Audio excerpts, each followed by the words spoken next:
Everyone knows that the disappearance of people is always a tragedy. But when your sister disappears, when you have no idea what happened to her, it's different. It's not just pain, it's a feeling that something very important has been torn out of your reality, and you don't know if you can get it back.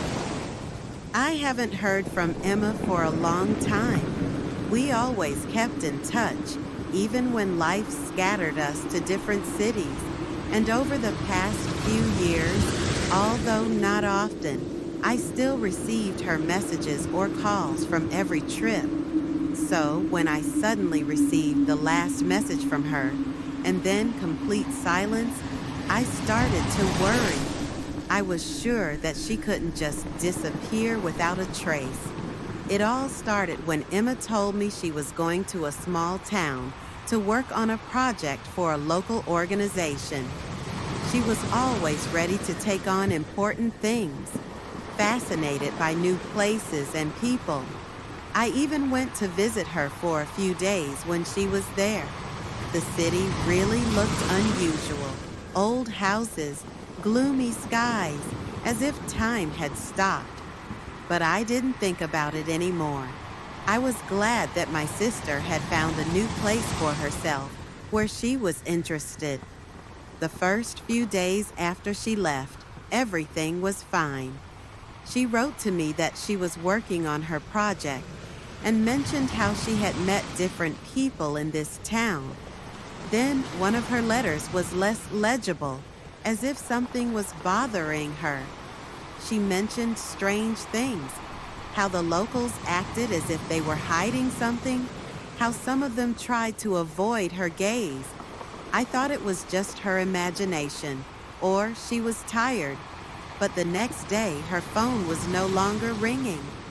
I went there a few days later. The town turned out to be even more forgotten than I had imagined. Old streets, empty squares, moss-covered buildings that seemed to keep all the secrets of the past. I walked down the same street where we had walked together, but there were none of the people Emma had talked to, only strange looks from the windows. When I arrived at her apartment, everything looked the same as always.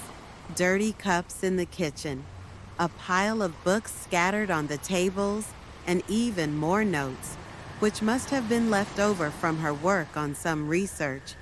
My sister was always in love with history, especially its darker pages. She wasn't just looking for facts. She was trying to find something more, something that historians could leave behind, but never wrote in textbooks. And now I began to realize that this could be important. I decided to find out more. The first place I went was to a local bar, the one where Emma often met new friends. When I walked in, the man behind the bar looked at me warily. "Are you looking for your sister?"